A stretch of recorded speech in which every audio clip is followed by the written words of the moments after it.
नमस्कार, आपका बहुत स्वागत है टीवी7 भारत में। मैं हूं आपके साथ ऋतिका आवाना।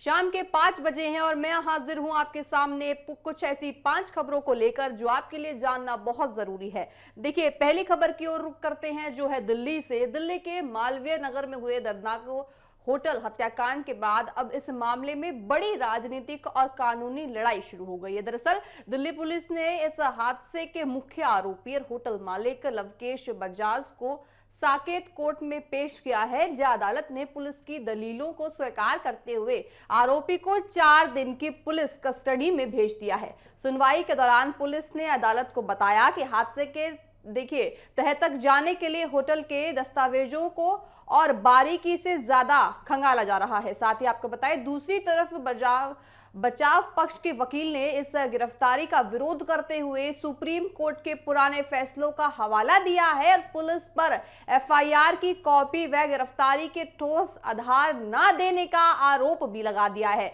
जिसे पुलिस ने खारिज करते हुए कहा कि सभी कानूनी प्रक्रिया का पूरी तरह पालन किया जा रहा है। साथ ही इस भीषण जो हादसा हुआ है उसमें 21 लोगों की जान चली गई है। अपने आप में बहुत बड़ा आंकड़ा हो जाता है। जो लोग अपने आप को ठीक करने के लिए आए थे, आखिर उन्हीं की जान चली गई। साथ ही देखिए, जिसमें एक ही परिवार के 8 लोग शामिल थे। आप सोचिए, जिसमें एक परिवार के पूरे 8 लोग शामिल थे, उनका परिवार पूरी तरह से खत्म हो गया है। इस संवेदनशील और दुखद घटना पर गहरा दुख जताते हुए दिल्ली के मुख्यमंत्री रेखा गुप्ता ने खुद कमान संभाल ली है। उन्होंने साकेत के मैक्स अस्पताल का दौरा किया और घायलों और उनके परिवार से मुलाकात की और डॉक्टरों को भी देखिए यहाँ पे इलाज की पूरी तरह से मदद करने के लिए कहा है। साथ ही सरकार ने इस हादसे को गंभीरता से लेते हुए जो मृतक के परिवारों के लिए 10-10 लाख रुपए और गंभीर रूप से घायलों के लिए 5-5 लाख रुपए की राशि यानी मुआवजा देने का भी ऐलान कर दिया है, जिसका पूरा खर्च राज्य सरकार उठाएगी। यानी आप सोचिए, जिनकी जान गई है उनको सरकार 10-10 लाख रुपए दे रही है और जो घायल हो गए हैं उनको सरकार 5-5 लाख रुपए दे रही है। साथ ही आपको बताएं, राजनीतिक और प्रशासनिक स्तर पर इस हादसे के बाद दिल्ली सरकार अब कड़े कदम उठाने के लिए तैयार है। जैसे कि देखिए, मुख्यमंत्री ने साफ कर दिया है कि इस तरह की लापरवाही को बर्दाश्त नहीं किया जाएगा और भविष्य में ऐसी घटनाओं को रोकने के लिए बीबी की मौजूदा पॉलिसी में बड़े बदलाव किए जाएंगे। घटना के तुरंत बाद दिल्ली पुलिस, फायर ब्रिगेड और आपदा प्रबंधन जैसी आपातकालीन एजेंसियों ने मुस्तैदी से काम करते हुए कई लोगों को सुरक्षित बाहर भी निकाला। मुख्यमंत्री रेखा गुप्ता ने पीड़ित परिवारों को देखिए यहाँ उनका भरोसा जताया है कि आपको किसी भी तरह की कोई समस्या नहीं होगी। साथ ही संकट की इस घड़ी में दिल्ली सरकार उनके साथ खड़ी है, मजबूती के साथ खड़ी है, ये भी भरोसा मुख्यमंत्री रेखा गुप्ता ने जताया है। देखिए, आप तस्वीरें देख सकते हैं, कितनी भयानक आग बिल्डिंग में लग गई थी। उसमें देखिए, जो होटल मालिक है उनके 4 दिन की रिमांड पर अब भेज दिया गया है। साथ ही जिनकी घायल हो गए थे उनके परिवार से मिलने के लिए दिल्ली की मुख्यमंत्री रेखा गुप्ता पहुंची थी। साथ ही देखिए, यहाँ पे दिल्ली सरकार ने वादा किया है कि जो लोग हैं जिनकी जान गई है उनके परिवार वालों को 10 लाख रुपए और जो घायल हुए हैं उनके परिवार वाले को 5-5 लाख रुपए सरकार देगी। देखिए, यहाँ पे 2 एंगल हम निकाल सकते हैं। एक ये कि बहुत अच्छा है कि सरकार उनको मुआवजा दे रही है, जिनकी जान गई है या जो घायल हुए हैं उनको सरकार उनके साथ खड़ी है। लेकिन यहाँ बहुत ज्यादा सवाल खड़े होते हैं प्रशासन पर भी, साथ ही देखिए उनकी सुरक्षा पर भी। क्योंकि देखिए, अगर आप मुआवजा देते हैं तो मुआवजा देने तक ही सीमित नहीं सरकार रह जाती है। बहुत ज्यादा जरूरत हो जाती है सरकार को कि ऐसी स्थिति में कुछ निर्णय लिए जाएं, जैसे कि उनको गिरफ्तार कर लिया गया है, वो बेल से देखिए बेल के लिए आए ही ना। ये भी बहुत ज्यादा सरकार को यहाँ पे चिंता करने की जरूरत पड़ जाती है। बहरहाल, चलिए खबरों में आगे बढ़ते हैं।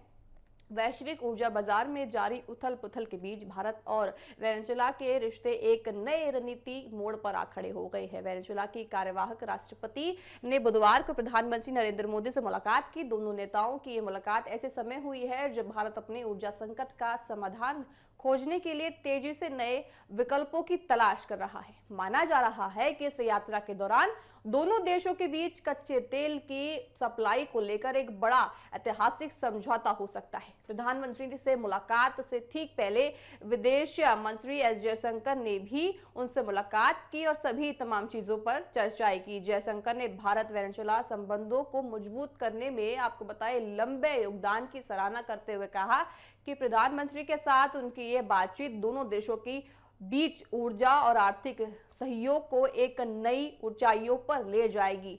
डेल्सी का ये भारत दौरा ऐसे समय हो रहा है जब दुनिया के सबसे व्यस्त समुदाय तेल मार्ग यानी हॉर्मुज़ स्ट्रेट में गहरा संकट पैदा हो गया है। इस संकट के कारण मिडल ईस्ट यानी खाड़ी देशों से होने वाली तेल सप्लाई पर बड़ा खतरा मंडरा रहा है, जिससे भारत के सामने ऊर्जा सुरक्षा की नई चुनौतियां जो हैं दर्शकों खड़ी हो गई हैं। अपनी अर्थव्यवस्था की रफ्तार को बनाए रखने के लिए भारत को कच्चे तेल के वैकल्पिक सप्लाई को सख्त जरूरी है कि उनको सही से वो सप्लाई दे। ऐसे में देखिए वेनेजुएला भारत के लिए एक सबसे बड़ा और सुरक्षित मददगार बनकर उभरा है। ये राजनीतिक बदलाव इसलिए भी महत्वपूर्ण है क्योंकि इस साल 4 जनवरी को अमेरिका ने वेनेजुएला के तत्कालीन राष्ट्रपति का देखिए यहाँ पे तख्ता पलट कर दिया था, जिसके बाद से यहाँ कार्यवाहक राष्ट्रपति के रूप में कमान ये संभाल रही हैं। साथ ही आपको बताएं वेनेजुएला भारत का तीसरा सबसे बड़ा तेल सप्लायर है। यहाँ से भारत में तेल आता है। ऊर्जा क्षेत्र के डेटा को ट्रैक करने वाली वैश्विक एजेंसी आपको बताए कि ताज़ा रिपोर्ट के मुताबिक वेनेजुएला से भारत से होने वाली तेल निर्यात में अभूतपूर्व उछाल आया है। सऊदी और अमेरिका को देखिए यहाँ पिछाड़ उन्होंने दिया है। साथ ही मई 2026 के आंकड़ों के अनुसार अगर आपको बताएं तो वेनेजुएला में भारत को तेल सप्लाई करने के मामले में सऊदी अरब और अमेरिका जैसे पारंपरिक सहयोगियों को भी पीछे छोड़ दिया है। तीसरा बड़ा साझेदार देखिए माना जा रहा है। भारत को तेल देने के मामले में वेनेजुएला एक केवल रूस और यूएई से पीछे है, यानी एक भारत का तीसरा सबसे बड़ा तेल देने वाला देश है। साथ ही 50 की भारी बढ़ोतरी देखिए यहाँ पे है।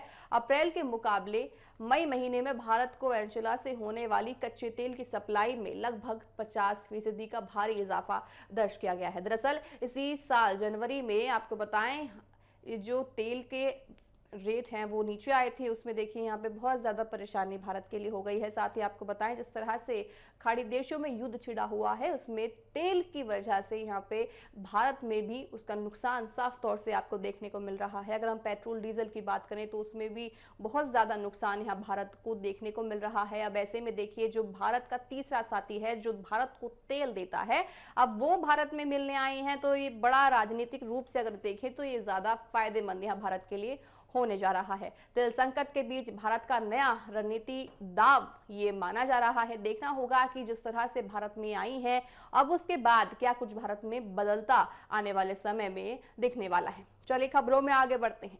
दिल्ली एनसीआर में आज गुरुवार 6 जून को मौसम ने अचानक ऐसी करवट ले ली है कि दोपहर के समय ही आसमान में घने जो बादल हैं वो छाने लगे, चारों तरफ अंधेरा फैल गया। ऐसा नजारा देखने को मिला कि मानो दोपहर में ही शाम हो गई। भीषण गर्मी में उमस से बेहाल दिल्ली एनसीआर के लोगों के लिए बदलाव की बड़ी खबर आई है। देखिए इस अचानक आई बदलाव के साथ ही लोगों के मोबाइल पर मौसम विभाग की चेतावनी वाले मैसेज भी आने शुरू हो गए थे। भारतीय मौसम विज्ञान विभाग ने अगले 3 घंटों के लिए दिल्ली एनसीआर में आंधी, बिजली गिरने और तेज बारिश का ऑरेंज अलर्ट जारी कर दिया है। मौसम विभाग के अनुसार इस दौरान कई इलाकों में गरज चमक के साथ जोरदार बारिश हो सकती है और 70 किलोमीटर प्रति घंटे का उससे भी अधिक की रफ्तार से तेज धूल भरी हवाएं चल सकती है। मौसम के इस आक्रामक मिजाज को देखते हुए प्रशासन ने लोगों को सावधानी बरतने और सुरक्षित स्थानों पर रहने की सलाह भी दी है। देखिए जिस तरह से भीषण गर्मी दिल्ली एनसीआर के लोग झेल रहे थे, जिस तरह के भीषण गर्मी से परेशान थे, उसमें भी कहीं ना कहीं राहत यहाँ लोगों को मिलती दिख रही है। पिछले हफ्ते तक दिल्ली एनसीआर के देखिए लोग बेहाली से आपको बताए 45 डिग्री की गर्मी की जो तपिश है वो झेल रहे थे, साथ ही लू झेल रहे हैं दिल्ली एनसीआर के लोग। अब ऐसे में उनके लिए जो मौसम ने करवट ले ली है वो बहुत ज्यादा राहत वाली खबर सामने आई है। देखिए बादलों और बारिश के कारण दिन का अधिकतम तापमान गिरकर 47 डिग्री से 39 डिग्री सेल्सियस के बीच रहने का अनुमान लगाया है। आपको बताएं रात का न्यूनतम तापमान भी 27 से 29 डिग्री सेल्सियस के आसपास रहने की संभावना जताई जा रही है। मौसम में आए इस बदलाव से दिल्ली वासियों को सीधे तौर पर 5 से 7 डिग्री सेल्सियस तक की बड़ी राहत मिलने की संभावना है। मौसम विभाग के ताजा रिपोर्ट्स के मुताबिक राहत की यह बात है कि गुरुवार की देर रात और शुक्रवार तड़के दिल्ली के कई हिस्सों में गरज चमक के साथ हल्की से मध्यम बारिश का और देखने को मिल सकता है। साथ ही ये आप मान लीजिए कि अब कुछ दिनों के लिए आपको गर्मी से पूरी तरह या राहत मिलती दिख रही है। कुछ इलाकों में तेज बौछारें भी पड़ सकती हैं। वहीं कल यानी शुक्रवार को भी दिल्ली एनसीआर में देखिए आसमान में घने बादल छाए रहने की संभावना जताई जा रही है। दिन भर रुक रुक कर हल्की सी मध्यम बारिश होगी। गरज चमक का दौर जारी रहेगा। साथ ही शुक्रवार को भी धूल भरी आंधी और हवाओं का सिलसिला यूं ही बना रहेगा, जहां हवा के झोंकों की रफ्तार 40 से 60 किलोमीटर प्रति घंटा का तक पहुंच सकती है। कुल मिलाकर देखिए आने वाले 24 से 48 घंटे दिल्ली एनसीआर के मौसम को बेहद खुशनुमा और साथ ही बहुत ज़्यादा यहाँ पे अच्छा बनाने वाले हैं। आपको देखिए दिल्ली एनसीआर वाले लोगों को यहाँ पे गर्मी से राहत मिलती दिख रही है। संभावना जताई जा रही है कि कुछ दिनों के लिए आप गर्मी से छुटकारा पा लेंगे और आप जो है आनंद उठा पाएंगे बारिश का, आंधी का। और ऐसे में आपको बहुत ज़्यादा ज़रूरत पड़ जाती है कि आप अगर घर से बाहर निकलें तो अपने साथ छाता लेकर चलें, या फिर देखिए अगर आप घर से बाहर निकल रहे हैं तो अपने सर पर ज़रूर कपड़ा रखें ताकि आपको कोई भी देखिए यहाँ पे बीमारी का सामना ना करना पड़े। बहरहाल चलिए खबरों में आगे बढ़ते हैं। आज का दिन भारत और दुनिया भर के योग प्रेमियों के लिए बेहद ऐतिहासिक होने जा रहा है। गुजरात के अहमदाबाद में आज देखिए प्रथम दिवस योगासन खेल चैंपियनशिप 2026 की भव्य शुरुआत होने जा रही है। योग को वैश्विक स्तर पर एक खेल के रूप में स्थापित करने की दिशा में इसे एक बहुत बड़ी और महत्वपूर्ण उपलब्धियां मानी जा रही हैं।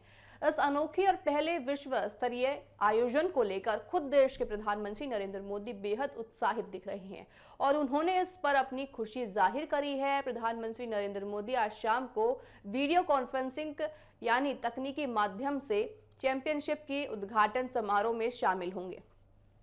पीएम मोदी ने सोशल मीडिया प्लेटफॉर्म यानी एक्स पर एक पोस्ट शेयर करते हुए दुनिया भर के सभी लोगों को शुभकामनाएं दी है योग दिवस के। साथ ही उन्होंने इस जो नए तरीके के खेल आयोजन को सफल बनाने के लिए भी ज्यादा से ज्यादा देखिए शुभकामनाएं दी है।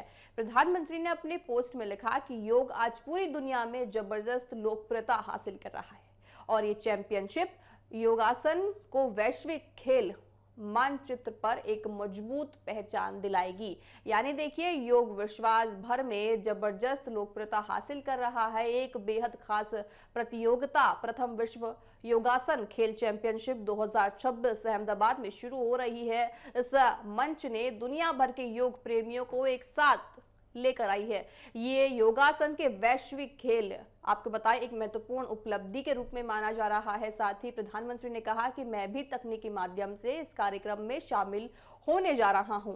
अब आपको बताएं आयोजन के आपको बताएं सभी को हार्दिक शुभकामनाएं देते हुए प्रधानमंत्री ने कहा। साथ ही देखिए अब 5 बजे से ऊपर का समय हो रहा है। संभावना जताई जा रही है कि 6:30 या फिर 6:40 के लगभग आप प्रधानमंत्री को देख सकेंगे जब वो चैंपियनशिप का उद्घाटन करेंगे। साथ ही अहमदाबाद में इस चैंपियनशिप को लेकर तैयारियां पूरी तरह से हो चुकी हैं और अब से कुछ ही देर में यानी शाम को इस खेल महाकुंभ का शानदार आगाज होने जा रहा है। दुनिया भर के कोने कोने से आए लोग इस अपनी कला साथ ही मानसिक एकाग्रता और साथ ही अपने आप को शांत करने के लिए प्रदर्शन करने के लिए पूरी तरह से तैयार है। देखिए योग आपके जीवन में बहुत ज़्यादा महत्वपूर्ण हो जाता है क्योंकि अगर आप योग करेंगे आपका जो शरीर है वो स्वस्थ रहेगा, आपका दिमाग स्वस्थ रहेगा। अगर आप योग करते हैं तो आप ज़्यादा से ज़्यादा अपना काम कर पाएंगे। साथ ही इस खेल मंच की सबसे देखिए बड़ी ये खुशखबरी है कि प्रधानमंत्री इसका उद्घाटन करने जा रहे हैं। साथ ही इस योग दिवस से कितने ज्यादा लोगों को यहाँ पे सेहत के लिए फायदा होने वाला है इसमें एक ये एंगल भी आता है। साथ ही अब तक लोग योग को सिर्फ स्वास्थ्य और आपको बताएं एक अलग जोड़कर देखते थे, लेकिन इस चैंपियनशिप के बाद योगासन को दुनिया भर के एक आधिकारिक खेल के रूप में भी बड़ी पहचान मिलेगी।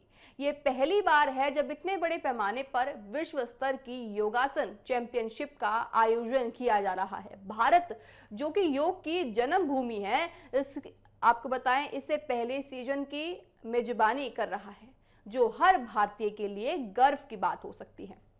इस मंच ने दुनिया भर के, आपको बताएं, योग जो प्रेमी है, खिलाड़ी हैं, उनको एक, आपको बताएं, एक अच्छी उपलब्धि दी है। साथ ही साथ उनको जीवन जीने के लिए एक अच्छा यहाँ पे मौका दिया है। देखिए, अब से कुछ ही देर में जब प्रधानमंत्री ये कार्यक्रम का ऑनलाइन माध्यम से उद्घाटन करेंगे तो पूरे दुनिया की नजरें अहमदाबाद पर टिकी होंगी।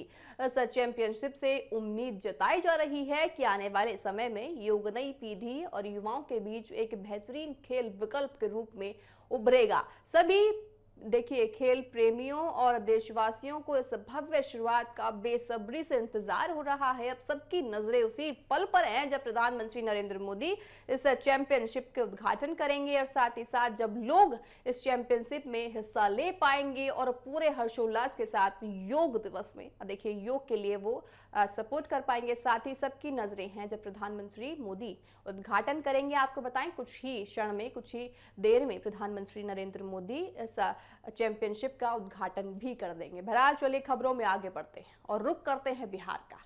बिहार के मुजफ्फरपुर जिले से एक बेहद दर्दनाक और दिल को झंझोर देने वाली जो खबर आई थी, आपको बताएं, जिस तरह से अस्पताल की चौथी मंजिल पर आईसीयू वार्ड में आज गुरुवार तड़के अचानक भीषण आग लग गई। इस दर्दनाक हादसे में आईसीयू में भर्ती कम से कम 4 मरीजों की मौत हो गई, जबकि कई अन्य लोग गंभीर रूप से घायल भी बताए गए। घटना की जानकारी मिलते ही अस्पताल में हड़कंप मच गया और आनन फानन में बचाव कार्य शुरू हो गया। अधिकारियों के मुताबिक करीब 20 मरीजों को सुरक्षित बाहर निकाला गया है और आईसीयू में उस वक्त 13 से 15 मरीजों का इलाज चल रहा था, जिन्हें तुरंत दूसरे अस्पताल में शिफ्ट कराया गया है। अस्पताल, आपको बताएं, प्रबंधन का मानना है कि शुरुआती दौर में आग लगने की वजह शॉर्ट सर्किट था, जिससे पूरे वार्ड में धुआं फैल गया और मरीजों को निकलने में भारी दिक्कत का सामना करना पड़ा।